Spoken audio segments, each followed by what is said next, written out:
We also have new information tonight that you heard John Roberts ask about the origins of the coronavirus. Multiple sources say this may be the costliest government cover-up of all time by China. The belief now, you heard the chairman of the Joint Chiefs asked about it, that the intelligence was inconclusive, but there is a growing belief that the COVID-19 virus originated in the Wuhan lab, not as a bioweapon, but as China's effort to find and deal with viruses to show the world China was as good as or better than the U.S. on that front. It's believed that the virus was bat to human, and then the human, patient zero, worked at the lab, went into the population in Wuhan, and the virus quickly spread from there.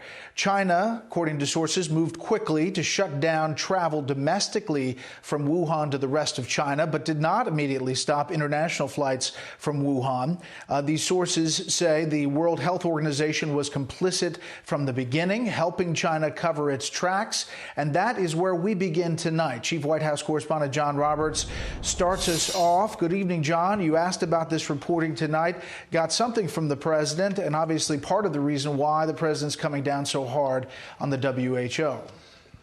Yeah, there certainly has been a real change in tone from back in early February when the president described the WHO as some of the best and the brightest. Clearly, as this information begins to develop and is beginning to gain more traction now among U.S. officials, the president is changing his mind not only about the WHO, but about what happened in China. I asked him directly the information that you and I had discussed earlier today.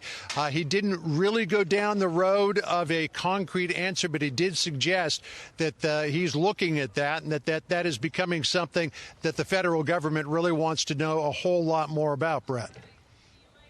Obviously, China has pushed back about this line. The WHO came out publicly and said they were disappointed in the U.S. decision. But the president appears to be at least warming up to this line of thinking. And really, the origins of this virus become a big, big story if it all pans out, as these sources are saying.